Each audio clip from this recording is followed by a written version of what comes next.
Salve meninas e meninos, homens e mulheres! Hoje eu vou falar todas, todos e todes, porque o nosso tema hoje é sobre o feminismo lésbico e o transfeminismo. Aqui eu vou trazer alguns fundamentos epistemológicos dessas duas teorias.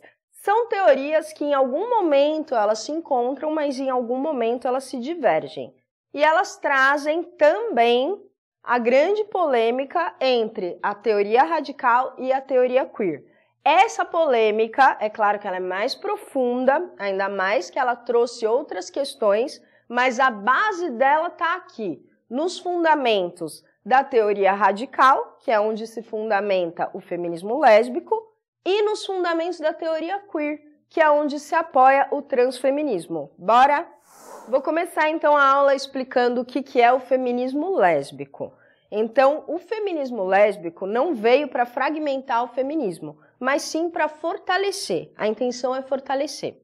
Porque esse tipo de feminismo entende a heterossexualidade como uma instituição política que serve para retirar o poder das mulheres. Isso funciona junto com o apagamento da sexualidade lésbica, que também vai funcionar como uma espécie de controle sobre as mulheres. Vamos ver de que maneira que isso funciona segundo as feministas lésbicas.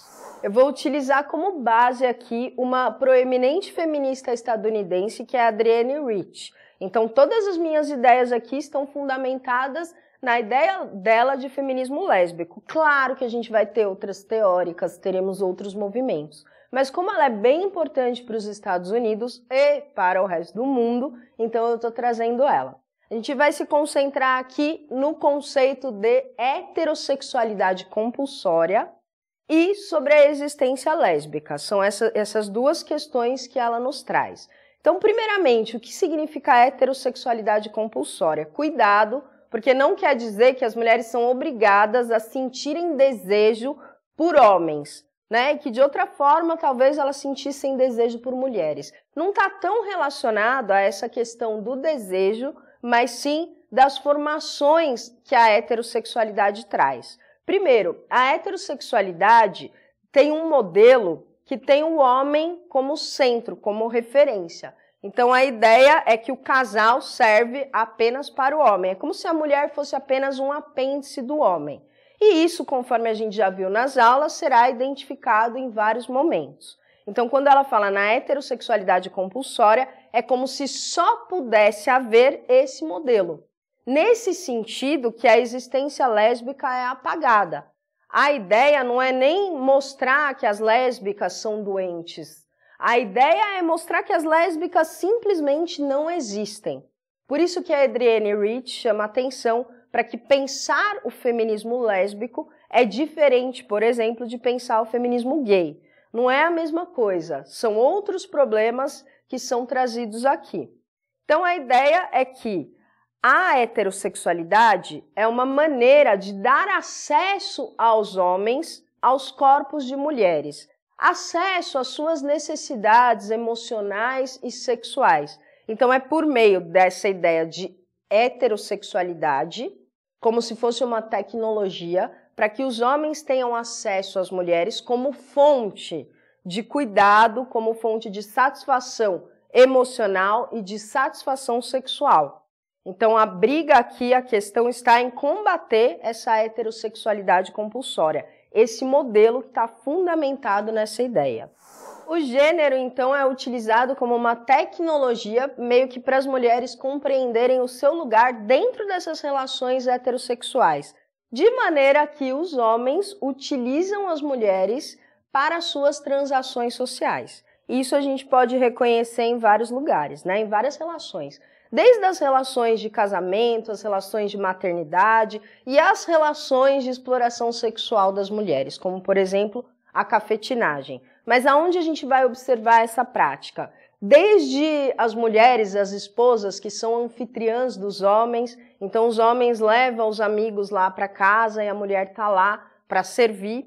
A gente tem, por exemplo, a música do Chico Buarque, que fala sobre a feijoada, né? Que ele fala, mulher, você vai gostar, estou trazendo uns amigos para comemorar. E aí ele vai levar os amigos para tomar cerveja, para comer feijoada, e tá lá a mulher para receber os amigos. Você percebe que ela é uma peça dentro dessas transações. Isso a gente vai reconhecer em vários outros momentos, não é só da mulher como anfitriã, em várias outras culturas, como por exemplo as gueixas, as prostitutas e mais ainda as garçonetes, as mulheres que ficam nesses programas televisivos como dançarinas, ou seja, como se tivesse que existir ali uma figura agradável, uma figura de submissão e servidão, enquanto os homens se divertem. Essas transações masculinas, que sempre tem uma mulher para realizar, elas estão dentro também desse modelo de heterossexualidade. Então é a partir desse papel que as mulheres exercem nesse mundo patriarcal, em que elas realizam as transações entre os homens, é que vai surgir o que a Adrienne Rich chama de segregação horizontal na esfera do trabalho. Então a gente tem uma segregação, mas ela não é vertical, como a gente poderia trabalhar, por exemplo, no capitalismo, ela é horizontal. As mulheres estão espalhadas por todos os espaços da sociedade, desde cima até embaixo, mas elas sempre exercem essa função de enfeite. São profissões que geralmente são sexualizadas. É como se elas estivessem lá para adoçar o lugar, para tornar o lugar mais agradável, e isso em uma questão sexual. Por isso que ela está falando de heterossexualidade, porque são relações de trabalho, mas que no fundo elas estão sendo sexualizadas. Então a gente vai ver as mulheres exercendo profissões como secretária, recepcionista, comissária de bordo. Então são sempre elas que vão exercer essas profissões. Assim estaria relacionado com a sexualidade de alguma forma, mesmo que não esteja tão aparente. A gente também pode pensar que essa heterossexualidade promove o controle dos corpos das mulheres, essa relação de gênero também. E aí também é possível identificar isso em várias práticas, né? Práticas, por exemplo, como o aborto, em que quem vai controlar o corpo das mulheres são os homens, mas em práticas também de parto, quem controla o corpo das mulheres no momento do parto, quem decide o que vai ser feito, normalmente é um médico, né? E o médico termina sendo uma figura masculina, enfim. E também em diversas culturas a gente vai perceber esse controle dos corpos das mulheres. Desde as vestimentas, então, por exemplo, aqui no Ocidente, as mulheres usando saltos, usando algum tipo de roupa que restringe os seus movimentos. A gente vai ver lá na China as mulheres tendo os pés amarrados, que também é uma forma de restrição de movimento. Essa restrição de movimento está presente nessa ideia de que o lugar dessa mulher dentro da relação heterossexual é em casa. Então, por exemplo, quando elas saem na rua, elas vão sofrer assédio, onde a gente pode enxergar mais, até mesmo nas mulheres do Oriente que usam burcas, que é uma forma também de restringir o movimento, de não dar tanta liberdade. E as feministas lésbicas, elas não operam com relativismo cultural, tá? Então eu sei que muitos aí vão pensar, não, mas é relativo e tudo mais. Não, elas compreendem que o machismo ocorre em várias culturas. E sim, da mesma maneira que uma mulher que usa burca está sendo reprimida, uma mulher que usa biquíni no Ocidente também está sendo reprimida. Porque no fundo ela também está cumprindo lá os desejos sexuais masculinos. A gente tem duas formas de repressão diversas. No entanto, são formas de repressão. Muitas vezes, quando a gente tenta relativizar a cultura, parece que a gente também está querendo relativizar as opressões. E isso sempre acontece quando é gênero. É difícil a gente ver uma relativização da escravidão ou uma relativização do nazismo. A gente já chegou a um consenso que isso é cultural, sim, mas isso corresponde a uma forma de violência e opressão. Já quando chega nas mulheres, não, é cultural, elas gostam, né? Elas se sentem bem assim. Na realidade, o gênero funciona exatamente como essa tecnologia, para que as mulheres se coloquem nesse lugar como se elas tivessem nascido para isso. É justamente essa ideia. E o gênero opera em várias culturas.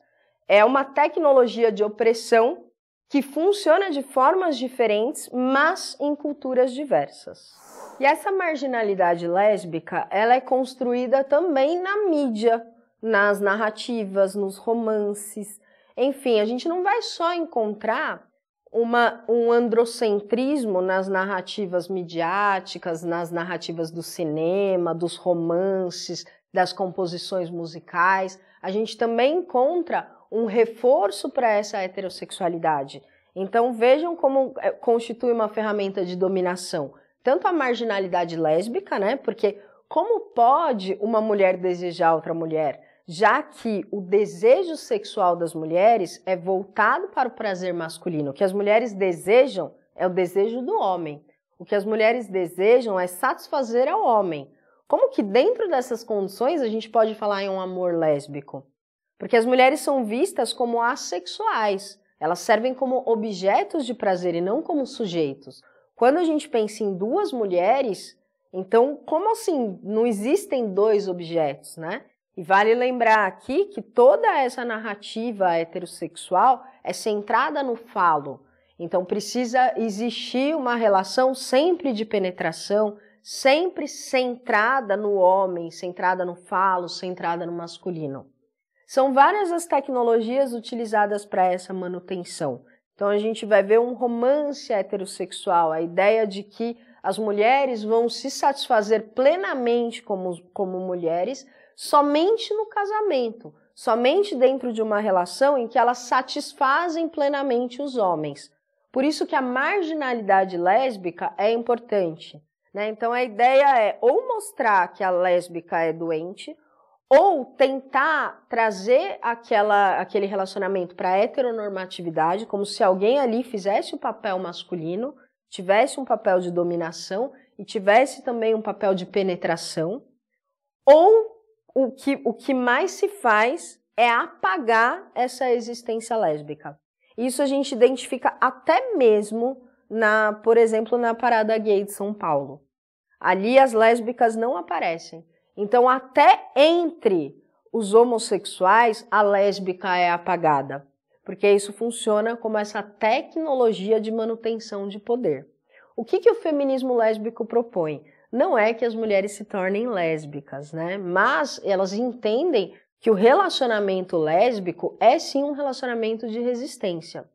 E mostrar a existência lésbica e a existência lésbica dentro do parâmetro lésbico e não dentro de um parâmetro androcêntrico é fundamental para mostrar que as mulheres também são protagonistas de seus relacionamentos, de seus desejos, enfim. Então ela propõe que a simples conscientização da existência lésbica já é um fator importante de resistência para as mulheres, né? Para as mulheres verem que existem outras possibilidades amorosas.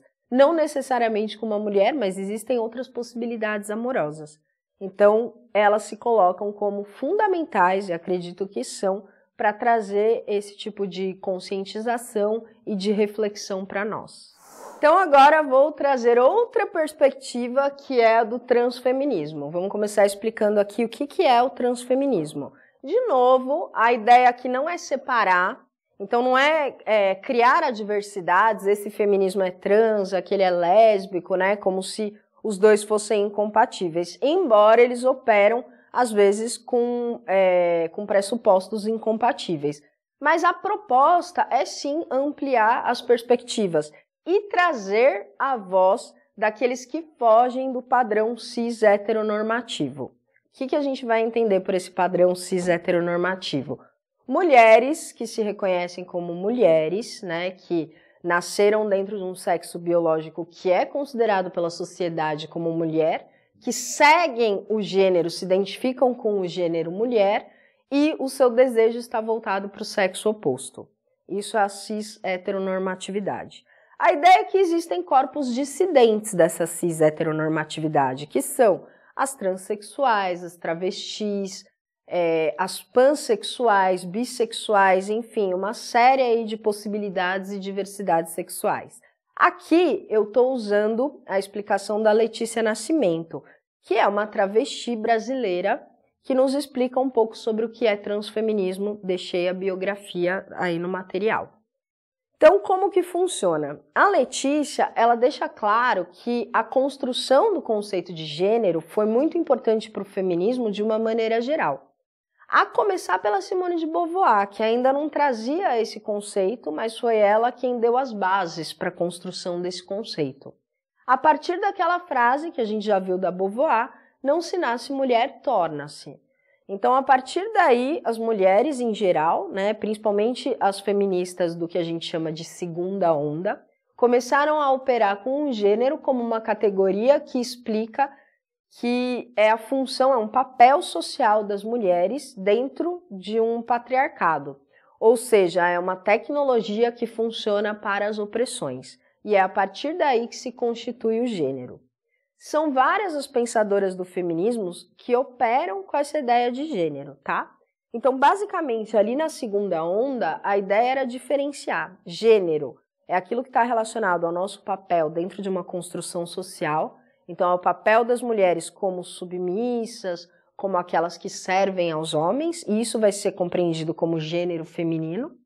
E ele se adequa ao sexo biológico, e o sexo seria uma categoria biológica, tá? Então, você nasce com órgão sexual feminino, nasce com vagina, mas a forma como essa pessoa se comporta se deve a tecnologias de gênero, que são construções sociais. No entanto, as transfeministas, como elas operam com as teorias pós-estruturalistas, e quando eu falo pós-estruturalismo, eu estou trazendo aqui as ideias do Foucault, do Deleuze, do Derrida, da Judith Butler, né, de uma série de pensadores contemporâneos, como elas operam com isso, elas não só compreendem que o gênero é uma construção social, mas que também o sexo seria uma construção social. Como assim o sexo é uma construção social? Então, a partir dessa perspectiva, nós também criamos o sexo a partir do gênero. Porque a impressão que a gente tem é que os nossos corpos, eles são puramente biológicos, mas nós estamos construindo os nossos corpos o tempo inteiro. Então, observem que agora eu, por exemplo, estou aqui de roupa, é uma construção do meu corpo. A gente regula, por exemplo, a nossa alimentação, os exercícios físicos, tudo isso faz parte de uma condição cultural.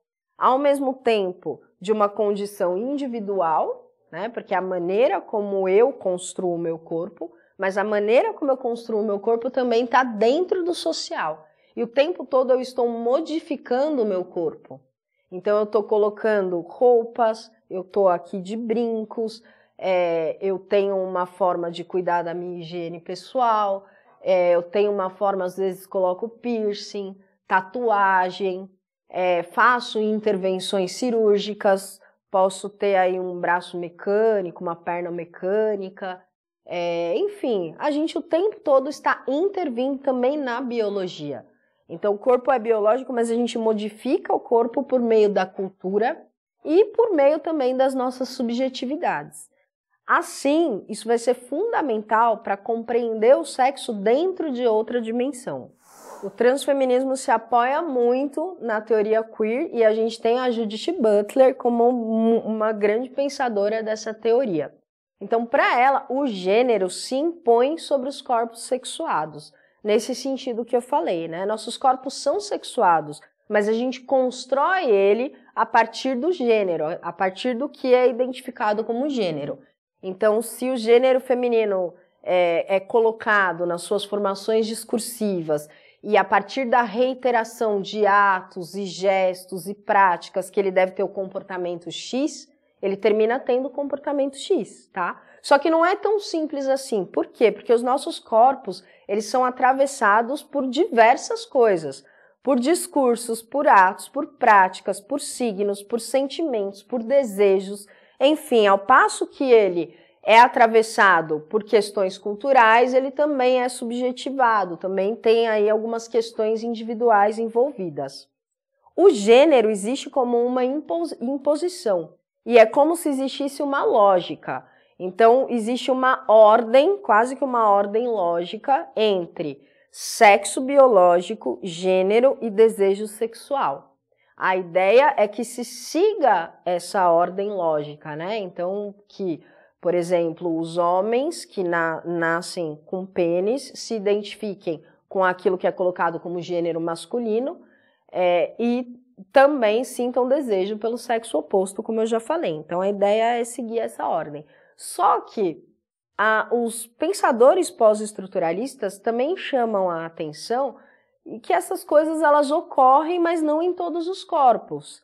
Que essas imposições elas também terminam promovendo algumas rupturas. Então, não é sempre que vai dar certo, né? Não são todas as pessoas que vão se encaixar nesse padrão. Por quê? Porque os atravessamentos são muito complexos. Nós somos atravessados o tempo todo, nós estamos nos construindo o tempo inteiro. Ocorre que, embora a gente ache que exista uma verdade sobre o sexo e que o sexo tenha que se identificar com o gênero como se houvesse uma essência, na realidade, o pós-estruturalismo encara o sexo e a sexualidade como uma categoria instável e não como uma categoria fixa. Mais ou menos assim, as nossas formações discursivas entendem que só existe homem e mulher, masculino e feminino, heterossexual e homossexual. Mas o pós-estruturalismo entende que existe uma diversidade, né? Existe uma grande diversidade entre o feminino e o masculino. Existe, às vezes, você se identifica com algo que é masculino ou com algo que é feminino, e nem é só uma questão de identificação, é uma questão mesmo de atravessamento. Então, às vezes, você tem ali o que a gente vai chamar de corpos dissidentes, que são esses corpos que fogem da cis-heteronormatividade e que terminam, inclusive, não sendo lidos como humanos. E daí é que se torna importante o ativismo do transfeminismo, que é para que essas pessoas sejam reconhecidas como humanas. Então, existe essa importância no transfeminismo, mas existe a importância também, assim como a gente falou da existência da lésbica, a existência desses corpos que fogem à cis-heteronormatividade. Porque é uma forma da gente entender que as coisas não são essenciais nem biológicas, como se supõem todas as nossas formações discursivas e todas as normas que estão dentro da sociedade.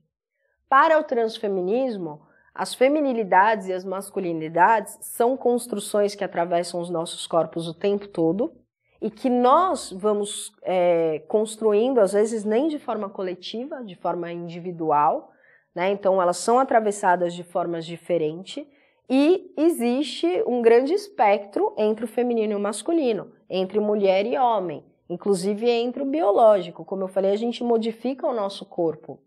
Existem as cirurgias para modificar o sexo, né? Então, a gente tem uma nova forma de compreensão de corpo, uma nova forma de vivenciar e experimentar o corpo. Então, o transfeminismo entende que as feminilidades, as masculinidades, elas funcionam como cocriações, elas são criadas o tempo inteiro, e elas funcionam também como uma subversão. Por que subversão? Porque está colocado que tem que seguir aquela ordem lógica, sexo, sexualidade, identidade de gênero, enfim. E essas coisas elas podem ser subvertidas, porque não existe uma regra, não existe uma verdade, não existe algo certo. O Foucault sempre traz muito essa questão, né? Quem quiser se aprofundar nessa história precisa ler a história da sexualidade para entender que não existe um sexo verdadeiro. E que existem formações discursivas todas atravessadas também por questões de poder. Enfim, então aqui é um pouquinho mais complicado porque a gente precisa ter algum tipo de entendimento do que seria o pós-estruturalismo. Pelo menos o pensamento do Foucault vocês precisam ter claro para saber como que funciona. Mas basicamente é essa a ideia, né? E aí, a partir disso, é que, por exemplo, a Letícia Nascimento se questiona, tá, então quem são os sujeitos do feminismo, né? São aquelas mulheres que nascem com vagina? Ou são as mulheres que também performam a feminilidade, que também reivindicam mulheridades e feminilidades? Porque as pessoas são diversas e elas vivenciam essas coisas de forma muito diversa. Assim, quem é o sujeito do feminismo? Quem pode ser feminista, quem não pode ser, né? E a feminilidade, ela está necessariamente relacionada à anatomia sexual. Então, para que eu me reivindique como mulher E para que eu reivindique as feminilidades e também o feminismo ou o transfeminismo, eu preciso ser quem? Então ela coloca todos esses questionamentos, vale a pena também ler a obra da Letícia Nascimento, porque ela traz várias ideias novas aí para a gente pensar essa questão.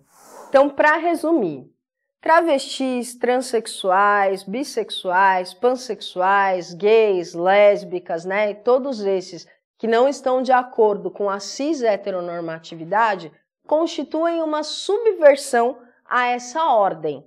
Então, eles são fundamentais para questionar esses papéis de gênero que supostamente seriam naturais e biológicos. A ideia é que quando a gente brinca com esses posicionamentos e pense nas várias possibilidades de se experimentar o próprio corpo, a própria sexualidade, de modificar o próprio corpo, os gestos, o comportamento, né?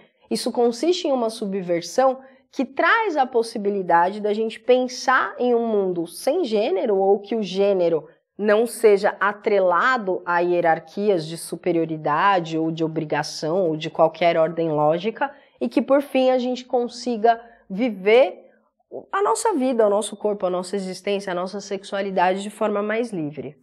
Como vocês viram, a gente tem aqui alguns encontros entre esses pensamentos, mas algumas divergências. Por quê? O feminismo lésbico, pelo menos aqui o que eu estou trazendo da Adrienne Rich, se consolida a partir das teorias radicais, né, do feminismo radical. Enquanto que o feminismo, o transfeminismo, se consolida a partir das teorias queer e eles se divergem em alguns aspectos. Essa divergência é maior do que a que eu vou trazer aqui. Eu estou trazendo mais ou menos a base, porque muita gente se questiona, tá, mas por que às vezes as radicais questionam ou criticam a transexualidade ou o transfeminismo e vice-versa? Isso corresponde principalmente à questão da categoria gênero, tá? Elas operam de forma diferente com a categoria gênero. O feminismo radical, que é o que o feminismo lésbico opera, né? A mesma categoria, é compreendido como uma categoria hierárquica, ou seja, uma categoria política. Então, gênero feminino e masculino não são dois gêneros, né? A gente tem o gênero masculino como superior e o gênero feminino como inferior. É uma tecnologia que será aplicada às mulheres desde o momento de seu nascimento e será aplicada para aquelas que nascerem com vagina e útero. Então, desde ali do momento que a mãe tá fazendo ultrassom para saber o sexo do bebê, ela já está operando com essas categorias porque ela já vai criar certas expectativas para a criança ali que está nascendo. Então, se no momento do ultrassom o médico vê que tem um pênis, vai ser considerado gênero masculino, se vê que tem uma vagina, vai ser considerado gênero feminino. E isso vai sendo construído desde o nascimento. Então, a menina já vai ter um quarto rosa, com temas delicados, já está se esperando ali nela um comportamento de submissão. E um comportamento de alguém que está, como diria Simone de Beauvoir, como segundo sexo, né? Que serve ao outro sexo. Então, já se espera que aquela menina exerça alguma profissão que esteja relacionada ao cuidado, ou mesmo que ela seja dona de casa, que ela sempre esteja enfeitada para os olhos masculinos, e isso vai ser construído aos poucos, né? Desde ali do quarto rosa até os filmes que ela vai assistir, a forma como a mãe vai falar com ela, o pai vai falar com ela, isso está embutido em todas as questões. Então, aqui a gente tem um problema, né?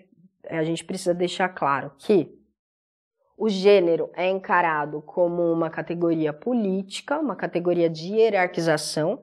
Então, ser mulher é como se correspondesse a uma classe social inferior, tá? Nasceu com vagina, você já nasceu numa classe social inferior, é como se fosse uma casta inferior. E se nasceu homem, você está dentro da casta superior. Além disso, isso está relacionado diretamente ao sexo biológico, porque essa imposição se dá em cima do sexo. Então, se nascer um menino, ele vai ser colocado como casta superior, e se nascer uma menina, como casta inferior. Então, elas fazem essa relação entre a categoria gênero e a categoria sexo biológico. Já no caso das trans, elas operam de forma diferente. E aí vocês vão ver como as duas teorias terminam sendo contrárias, né? Terminam sofrendo aí algumas oposições e até mesmo algumas disputas. O transfeminismo opera tanto com a categoria gênero quanto com a categoria sexo, como a gente viu, de forma diferente, já que ele se fundamenta na teoria queer, que tem as suas bases no pós-estruturalismo. Então aqui a ideia é pensar o gênero como uma identidade e uma identidade que pode ser subvertida. Então, para o transfeminismo não existe somente masculino e feminino, mas um grande espectro no qual eu posso me identificar porque eu sofro diferentes formas de atravessamento.